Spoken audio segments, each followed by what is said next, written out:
ওরা তো ঢুকেছে ওদের সাথে সঙ্গ দেওয়ার জন্য। তুমি কি করতেছো? হ্যাঁ, তুমি বাইরে থেকে ওদের মারতেছো।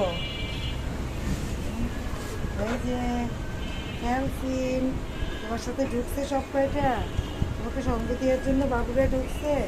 হ্যাঁ, অনেক দুষ্টামি করে। হুম, এই যে এই ভেগার ভেগার ভেগার পিস মুখ রিম্পা, দেখ তো তোর বাবুরা কি করে, এই দেখ, দেখছো? তুমি কাঁদতেছো কেন? হ্যাঁ, ওরা তো খেলা করছে। ওই দেখো ওরা খেলা করছে, দেখছো? তুমি কি এর ভিতরে যাবা? তুমি কি, তুমিও যাবা ওর ভিতরে? হ্যাঁ, তুমি ওর ভিতরে যাবা? কি করলা তুমি?